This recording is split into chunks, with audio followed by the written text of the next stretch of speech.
Olha, nação rubro-negra, eu trago uma notícia nesse domingo, que saiu no começo da tarde desse domingo, que não é boa, é lamentável, na verdade. É triste, eu como rubro-negro, que amo o Flamengo, assim como você ama, eu sei que você ama o Flamengo, eu estou atônito, gente. Atônito. Então, assim, eu peço a você que, sinceramente, fica nesse vídeo, compartilha para os seus amigos, que as pessoas precisam saber essa notícia lamentável, essa fatalidade que está acontecendo no Flamengo. Estourou agora, na tarde desse domingo. Eu trago para você em primeira mão, rubro-negro. Tá?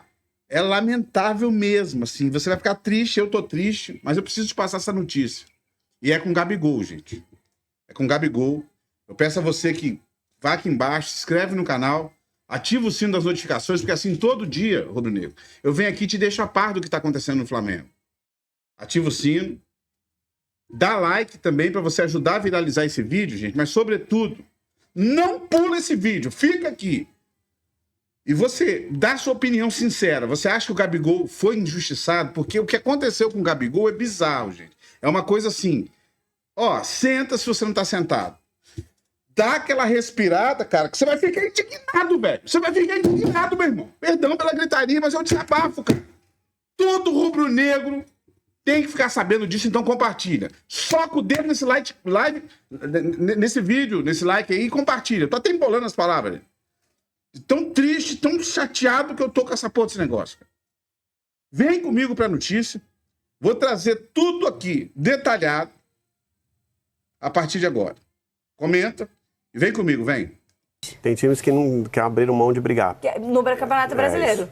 Que é o mais. caso do Flamengo, que enfrenta o Grêmio nesse domingo, então, amanhã às 6h30.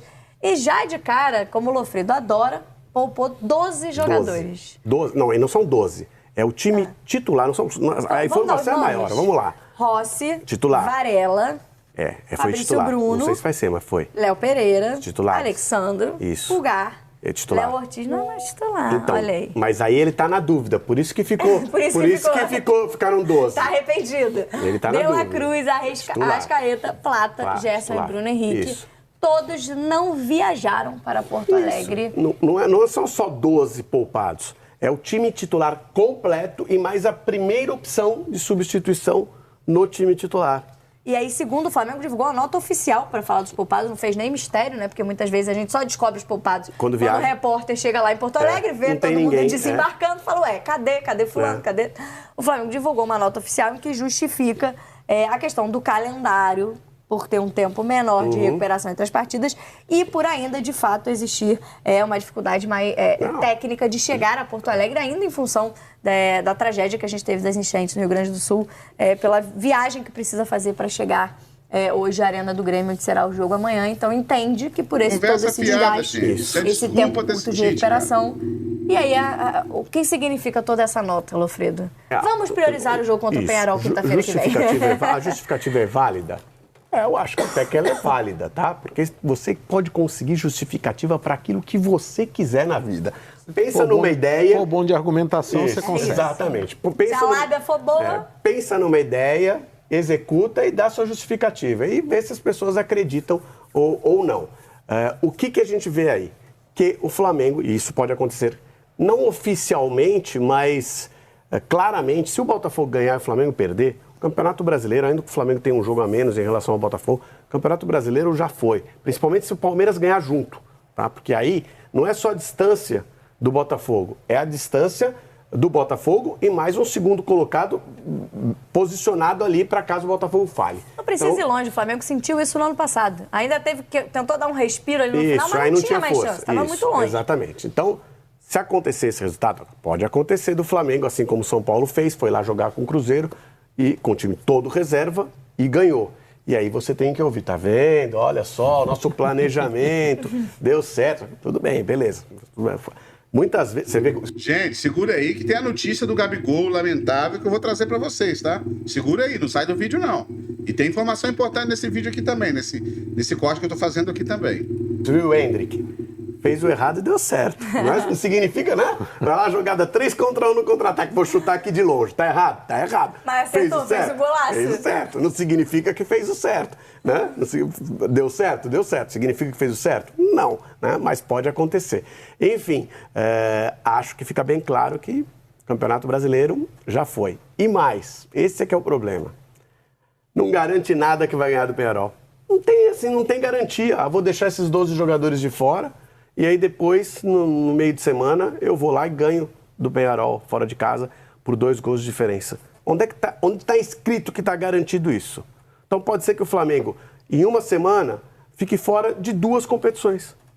É porque está muito claro que tá dando a prioridade, Gonza, para o jogo de volta contra o Peñarol, muito em função do que aconteceu aqui no Maracanã. Na verdade, toda essa justificativa é consequência de um resultado da última quinta-feira, em que o Flamengo jogou muito mal, teve muita dificuldade contra o Peñarol, já tomou um gol de cara no primeiro tempo, que não esperava no início da partida, e não conseguiu recuperar o jogo, não conseguiu criar oportunidades claras, teve muito poucas chances de virar o jogo, ou de conseguir um empate, pelo menos, e leva uma decisão para Montevidéu, como disse o Lofreto, que não tem garantia alguma, e pelo contrário, no Campeões del Siglo, a atuação do Peñarol, os números do Peñarol são muito bons na temporada.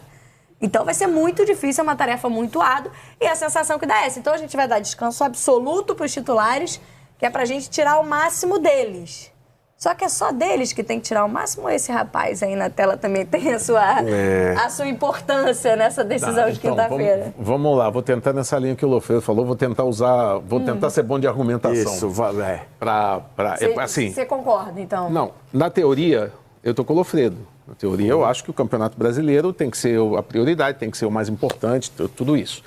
Mas eu acho que esta circunstância específica que o Flamengo está vivendo nessa semana, para mim, ela justifica essa opção. Primeiro, porque a gente tem que pegar um dado lá de trás. O Flamengo não são só esses jogadores que estão poupados. O Flamengo está sem Pedro, está sem Cebolinha, está sem Luiz Araújo. É muita gente decisiva que está fora. Então, o Flamengo não está com o seu elenco todo milionário à disposição para você, enfim, poder colocar... Talvez, como faz o Botafogo, poupa 1 ou 2 e deixa o resto. Então, isso tem que ser levado em conta. A segunda coisa eu acho que, assim como o Flamengo pode estar fora das duas, também nada garante que colocando o time titular ele vai ganhar do Grêmio. E aí, ele cansa os jogadores e ele leva um time mais esfolado do que já está para o jogo com o Peñarol. Eu hoje, por mais que o jogo contra o Peñarol seja difícil, a tendência, se fosse o favoritismo neste momento é do Peñarol por estar com vantagem por jogar em casa, mas o Flamengo pode virar, é possível virar. Eu acho mais fácil hoje, dada a situação no Campeonato Brasileiro, eu acho mais fácil, ou melhor, menos difícil, o Flamengo inverter a situação com o Peñarol do que o Flamengo ser campeão brasileiro. Uhum. Sim. Eu acho que o Flamengo ser campeão, assim, o Flamengo ser campeão brasileiro, porque aí não depende, não é um confronto direto. Ele não vai jogar contra o Botafogo e o Botafogo é favorito. Não, ele tem que ganhar o que ele tem que ganhar, ele tem que ganhar esse jogo. E o Palmeiras tem que perder. O Botafogo e o Palmeiras tem que perder. É muito difícil. A Libertadores, ela está difícil, mas ela ainda depende do Flamengo. Sim. O Campeonato Brasileiro não depende do Flamengo. Então, eu entendo que isso aconteça, ainda mais que com essa quantidade de jogadores que o Flamengo está fora. Agora, obviamente, que aí você me perguntou, né, se aquele ali, o Tite, não tem a sua parcela. Tem a sua parcela. Não acho que seja o responsável pelo problema. O Flamengo, há muito tempo, está trocando de treinadores bons, treinadores com diferentes características, e se cobra muito pouco dos jogadores e principalmente se cobra muito pouco da diretoria do Flamengo, né, que é o ponto que une todos esses treinadores aí que passaram lá, que eles são comandados pelas mesmas pessoas. Marcos Braz, Bruno Spindel, presidente Landim. Então, a cobrança para esse setor ela é muito pouco, vai tudo em cima do treinador. Agora, inegavelmente que o Tite deveria ter um trabalho melhor, porque já está lá há muito tempo, e ele é um treinador que você olha para o Tite, o sarrafo cresce, você fala assim, o cara ele não consegue dar um padrão a esse time. Tem algumas opções erradas. A gente estava falando aí do Léo Ortiz, né, que pode ser titular ou não. Léo Ortiz está lá no GE. O Léo Ortiz entrou na pré-lista do Dorival Júnior para a próxima data FIFA. Né, porque é uma lista que se jogando faz fora de posição. Jogando fora de posição. Então, assim, não é possível que o Léo Ortiz, jogando o que está jogando, seja na zaga, seja na cabeça de área, um jogador que ganha uma oportunidade de, quem sabe, se confirmar na seleção brasileira e o Tite não escala, a opção não é por ele. Então, assim, alguma coisa está errada. Então, é lógico que o Tite tem a sua responsabilidade, mas neste momento especificamente, eu acho que ele tem que tentar salvar o que é possível salvar. Eu queria alertar para um passado bem recente, quando o técnico do Flamengo, ainda campeão de 2 Copas, e deixando bem claro que deixar o brasileiro de lado, e com o apoio da diretoria, foi demitido logo depois das 2 conquistas. Não é que ele deixou de lado o Campeonato Brasileiro e ele não conseguiu as conquistas, ele conseguiu e ele foi mandado embora. Então imagine só se o Flamengo chegar na quinta-feira, sexta-feira o Flamengo está eliminado e está, sei lá, atrás do Botafogo com uma distância que não parece, porque a distância já é um pouco difícil, né? Mesmo com um jogo a menos, mas que parece ainda mais difícil. Será que tem Tite na Copa do Brasil para tentar ser campeão da única competição que restaria? Tem o outro lado também, e aí muda tudo, porque aí até a corneta em cima do Tite some, e some mesmo. Vai lá, ganha do Grêmio com as reservas, se classifica contra o Peñarol, depois é Atlético Paranaense, quando vai ver, está mais perto do Botafogo que o Botafogo tropeçou. E aí isso pode acontecer na segunda-feira. Aí as cornetas desaparecem, né? Mas não é o que parece que vai acontecer. A gente tem os números até do Tite nessa passagem pelo Flamengo, porque na partida contra o Peñarol, o que chamou a atenção foi a hostilidade que ele recebeu da torcida. Que é exagerado.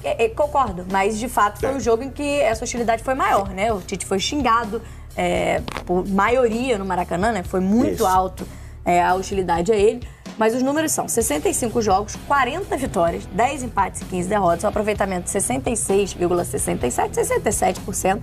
105 gols marcados, 47 gols contra. Eu acho que dos trabalhos do Tite, o que mais chama a atenção é a quantidade de gols sofridos, por ser um técnico que se consagrou, por ser montar elencos que sofriam poucos gols. Mas, ao mesmo tempo, embora a gente discuta também algumas escolhas do Tite, eu acho que todas têm uma série de responsabilizações envolvidas quando o time não desempenha o ideal. A mesma formação, ou pelo menos a boa... uma base dessa formação que ele utiliza contra o Peñarol na quinta-feira, o Flamengo já utilizou outras vezes e goleou. E fez grandes apresentações, né? Então, Gerson, De La Cruz, Arrascaeta, ninguém consegue jogar na formação do Tite? Não, assim, tirando Léo Ortiz por Pulgar, que aí faz sentido uma exigência do torcedor. Quero ver o Léo Ortiz, porque o Léo Ortiz está bem na equipe, aí vai colocar o Pulgar, que é um jogador também que joga ok. Não é? Vou colocar... né? Um gênio ali no meio de campo, então eu tiro esse jogador que está jogando bem. Não, então ok, tem um erro, também não é o maior erro do mundo, sabe? Não é isso que você ganha jogo ou perde jogo. E do lado direito, que é outra substituição que também não vai mudar muita coisa, é o Wesley ou é o Varela, um vai escolher um, outro vai escolher outro. Essa é a escalação do Flamengo. Dificilmente algum outro treinador ou um torcedor escala, não, vou tirar o Arrascaeta, não vou colocar De La Cruz, o centroavante não vai ser o Bruno Henrique dentro das limitações de elenco que o Flamengo tem nessa posição. Vou deixar ele no banco. Vou deixar o De La Cruz no banco, imagina. Né? Então, acho que tem uma responsabilidade, claro, porque o time não consegue, os jogadores não conseguem render naquele nível que a gente sabe que esses jogadores têm de potencial. Então, aí é um outro ponto. Mas na escalação em si, não teria muito o que fazer. Nas escolhas de substituições, acho que tem vários erros. Vários erros. Por exemplo, a entrada do Carlinhos é uma entrada que acrescenta nada ao Flamengo. É uma substituição a menos. E aí, ok, é o jogador que está ali no banco de reservas. Você tem que pensar em outras alternativas. Essa troca que eu falei da lateral direita, você achar que você vai para o intervalo do jogo, perdendo, e vai trocar o lateral direito e vai ganhar o jogo trocando o lateral direito, não vai mudar nada. Não vai mudar muito pouco. Não é isso que vai te fazer ganhar. Então, as substituições eu também acho que não estão sendo muito boas. E do outro lado... Só para complementar isso que o Lofredo está falando, é isso. Eu acho que o Tite tem as suas responsabilidades, erra como todos erram, mas está longe de... Primeiro eu fico pensando em quem entraria. Sim. Então já começa Jorge aí Jesus. o primeiro grande... Pode ser Jorge Jesus. A única coisa que a torcida acha só que aceita Jorge Jesus. o Salvador só aceita o Jorge Jesus. Mas eu acho que é preciso olhar um pouco também para os jogadores. Nesse jogo contra o Peñarol, o Arrascaeta deve ter feito, talvez, se não foi a pior, foi uma das piores atuações individuais dele com a camisa do Flamengo. De La Cruz, com certeza, foi a pior atuação dele com a camisa do Flamengo. As chances não foram muitas, mas aí você joga uma bola na cabeça do Bruno Henrique, ele e o goleiro, ele cabeceia em cima do goleiro. Aquela bola entrando era um outro jogo.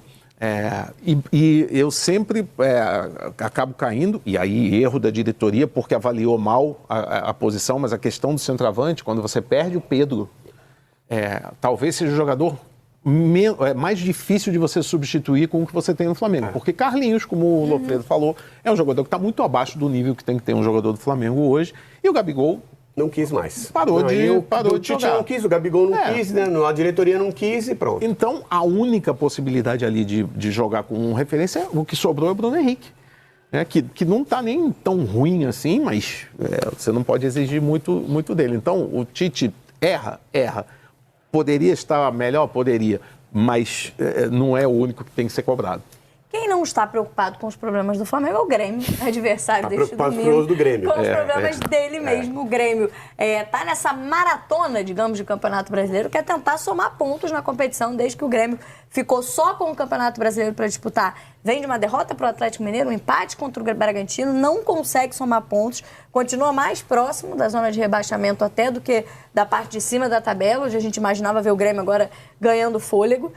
Para essa partida, o Renato tem algumas baixas. Renato, que não estará à beira do campo, né? Ele cumpre o segundo jogo de punição dele. Nem ele, nem o auxiliar nem o Alexandre Mendes, exatamente. O Renato cumpre o segundo jogo de punição do STJD. Foram 2 jogos, então ele esteve fora contra o Bragantino e continuará. O Alexandre Mendes está respondendo uma investigação policial de suspeita de violência doméstica, também está afastado pelo Grêmio para cuidar da sua defesa. E com isso, hoje, quem ficará amanhã, à beira do campo é o Marcelo Salles. Outro membro da comissão técnica. Inclusive já foi interino no Flamengo, né? Quando o Flamengo ficou sem treinador algumas vezes. E aí hoje o treino do Grêmio, o Renato indicou o time, está lá na nossa apuração no GE. Globo, dos nossos repórteres, que o Grêmio, com os desfalques na zaga, deve voltar a utilizar Gustavo Martins e Kahneman no miolo de zaga. Então, a escalação provável, Marquezin, João Pedro, Gustavo Martins, Kahneman e Reinaldo. Do meio para frente, consegue repetir o time. Vila Sante, Dodi, Cristaldo, Monsalve e Soteldo. E na frente o nosso Bright White, que é a nossa particularidade da pronúncia de Bright White, que rebatizamos ele aqui no Brasil. Do jeito que a gente quiser. Do jeito que, exato. Como eles fazem lá também, né? Até porque se fosse um brasileiro na Holanda, na Dinamarca, a Holanda é outro ia falar também do jeito dinamarquês do nome do brasileiro. Então aqui é o nosso Bright White. Agora, a gente viu um Grêmio, Lofredo, que principalmente com essas contratações de meio de janela, o Monsalve, o Bright White, a volta do Soteldo, né, também voltou a performar, ter sequência de jogos, parecia um Grêmio que crescia, em desempenho mesmo, né, em opções, mas em desempenho, ganhava mais opções para o Renato, e aí desde acho que a eliminação para o Fluminense... Venceu o Peñarol na história da Libertadores, não fez gol, isso é uma coisa que chama muita atenção. E em relação a dividir culpa, concordo com essa questão que tem que ser distribuídas as culpas, mas o começo do jogo, para mim, o Tite já chama uma responsabilidade para ele que não precisava, que é de colocar o Léo Ortiz no banco. Essa questão, assim, do campo fala, do merecimento, ontem ele foi contraditório, porque o Léo Ortiz, vamos pegar um recorte curto, né? Pós-data FIFA, Bahia e Vasco. Os 2 jogos no meio de campo tinha o Léo Ortiz. Vinha jogando bem. Para mim, contra o Bahia, foi o melhor jogador do time, ao lado do Everton Araújo, que jogou muito bem também, o garoto. E contra o Vasco, também jogou muito bem. Poderia ter repetido esse meio de campo, Pulgar e Léo Ortiz ontem, deixando o De La Cruz, voltando de lesão, depois de ficar muito tempo inativo, para o segundo tempo, 25, 30, 35 minutos, a depender do que aconteceria no jogo. Mas, enfim, daqui a pouco a gente debate mais, tem que passar a bola para o Rico, daqui a pouco, senão eu vou ficar falando aqui. Pro azar do Tite, essa decisão que ele tomou de escalar o Pulgar, confesso, sim, antes do jogo, não achava um erro. Então, assim, não vou aqui ser oportunista e falar, errou. Inclusive, assim, achava normal jogar o Pulgar. Mas, para o azar do Tite, o jogador que ele escolheu e que muita gente questionava, que deveria ir para o banco, que estava em uma fase, acaba errando o passe que culmina com o golaço, porque foi um golaço, hein?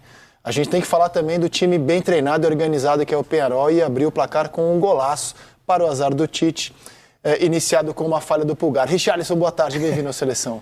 Boa tarde, Zé, Martim, Ramon, a todos que nos assistem. Cara, eu fico muito triste, na verdade, quando eu vejo esse Flamengo não funcionar. É assim, eu que sou um cara que gosto muito de futebol e quando eu olho para esse time do Flamengo e vejo tanta qualidade junto, eu não posso colocar a culpa só no treinador. Eu sei que ele tem uma parcela de culpa muito grande, porque é ele quem é o comandante dessa equipe, mas não dá para deixar de fora jogadores como Arrascaeta, como Gerson, como De La Cruz, que estou falando de ontem só, que não funcionaram e num jogo de tanta importância para o Flamengo, eles têm que fazer algo diferente. E aí o que eu venho na minha cabeça é o seguinte, é claro que o potencializar esses jogadores parte do treinador. É ele que tem que fazer com que esses jogadores tenham algo diferente para fazer num jogo que começou estranho. Né? Porque se você pegar o começo do jogo, o Peñarol tem 2 oportunidades antes de fazer o gol. A segunda, então, é de um time que está totalmente ligado. Quando o cara tenta lá de fora, lá do meio campo para fazer o gol. Então, assim, talvez essas coisas que aconteceram, e a declaração do Arrascaeta no final do jogo, falando que quando o Flamengo toma o gol, se descontrolou, eu não posso aceitar isso do Arrascaeta. Até porque o gol foi muito no começo, falta 80 minutos não, e eu não posso aceitar de um jogador como o Arrascaeta falar isso, com todo respeito. Aliás, assim, é um baita gol, né, cara? É um baita gol. De um time muito consciente, muito calmo, muito organizado. O Flamengo correndo para trás, né? Muito ajudado pela desorganização do Flamengo. Correndo para trás, total. Começa na desorganização para atacar do Flamengo. Porque o passe do Pulgar é um passe estranho, né? Não forçado. Com que objetivo, forçado, né? Assim? Uhum. E quando o jogador do Peñarol rebate, e o primeiro jogador do Peñarol, me escapa o nome dele agora, pega a bola, não é o Léo Fernandes, porque o Léo é o que sai correndo e pede. Exato. O Flamengo tem 7 jogadores à frente da linha da bola. Um time do Tite, com 7 jogadores à frente da linha da bola, é algo assim... embora seja uma jogada totalmente diferente, mas é o gol da Croácia na Copa do Mundo, com 12 minutos de jogo, não faltando 4 para acabar. E já a gente analisa esse gol com calma. E o que se viu nos 80 minutos de jogo, depois do gol, foi um Flamengo que cruzou bolas na área, levando perigo em algumas, como essa do Bruno Henrique, mas um Flamengo que viveu na base de cruzamentos ontem. Ao contrário do Peñarol, que quando contra-atacou foi de pé em pé, né? O Flamengo viveu muito com cruzamentos para a área. Essa é uma boa chance também criada pelo Gesto, 40 cruzamentos no jogo. E veja como o Peñarol, quando contra-atacava, levava perigo, cara. Assim, 1-0 é horrível, né? Um resultado péssimo. Não seria nenhum absurdo se o Flamengo saísse do Maracanã com um prejuízo ainda maior, cara. O Flamengo desde o começo parecia afobado, parecia um time tenso, assim. Inoperante, assim, meio sem saber o que fazer, né, cara? E com poucas ideias mesmo, assim. Afobado, tenso. Pouquíssimas. É difícil a gente ver um time do Tite assim, né? E o Flamengo cruzar 40 vezes, né? A gente vê quando um time cruza 40 vezes e não acha soluções para poder quebrar essa boa defesa do Peñarol ontem, a gente precisa ressaltar isso também. Não foi só demérito do Flamengo, foi uma boa estratégia e um bom desempenho defensivo do Peñarol. Mas 40 bolas alçadas na área, assim, fica complicado, né? Mesmo não tendo espaço, eu acho que a escalação do Alexandro, como você falou, na segunda partida, já começando, eu acho que também poderia ter sido repensada, né? Dando em conta que... Eu estou falando que o prejuízo poderia ter sido maior, é que se um desses contra-ataques, uma dessas bolas entra, cara, 2-0, Peñarol, aí, cara, realmente teria áreas de incontornável, né? O resultado. E eu digo essa questão do Alexandro porque o jogo pedia, todo mundo sabia que o Peñarol vinha com 2 linhas de 4, bem compactados, com seus pontas que jogaram muito bem ontem, no tanto que os dois saíram juntos, né? O Aguirre trocou basicamente essa segunda linha de 4 inteira de uma vez, repondo um do meio de campo, os dois homens que faziam o lado de campo, porque eles estavam marcando muito, e o Flamengo precisava de profundidade, alargar essa defesa. No tanto que o Wesley entra, começa a melhorar um pouco o jogo. Olha a posse de bola, Ramon, 76% do tempo a bola ficou com o Flamengo. A questão é o que ele fez com a bola durante esse tempo. Não, eu confesso, eu vi 3 jogos do Peñarol no ano inteiro. Os 2 contra o Galo e esse contra o Flamengo. Em todos, primeiro ele perdeu 3-2 aqui, né, em Minas, naquele início de trabalho do Milito, que o Atlético vinha jogando uma bola, assim, muita bola, vinha amassando, né, dominava em posse de bola, dominava em volume, ok, foi 3-0, mas aí foram 2 gols relâmpagos, assim, no final do jogo, né, e tomou uma pressão no finalzinho o Atlético, mas venceu por 3-2. No jogo no Uruguai, foi 2-0, com a posse de bola de 76% pro Atlético Mineiro. 2 rebotes, né? 2 rebotes em chutes do Léo Fernandes. Exatamente. E ontem também a posse de bola, a gente acabou de ver ali, altíssima, né? Mas assim, eles conseguem travar de uma maneira... Vou trazer para vocês aqui a notícia que eu passei para vocês sobre o Gabigol, que é realmente lamentável, tá? Não deixe de se inscrever no canal, não. Se inscreve no canal, ativa o sino, dá um like aí para viralizar. Se você não deu like até agora e tá aqui até agora, dá essa moral, mete o dedo no like aí. Se não tá inscrito, inscreve. Porque é o seguinte, gente. Vazou a informação de que Gabigol é preterido mesmo, que não está nos planos do Tite de jeito nenhum. A exemplo, que o Gabigol nem relacionado para ir para Porto Alegre foi. Então, assim, a casa caiu, o Gabigol fora do Flamengo, estourou essa notícia, é decisão tomada. Então, para tudo aí, compartilha esse vídeo, dá like, tamo junto. Quando tiver mais notícia do Mengão, eu trago para você aqui, Nação.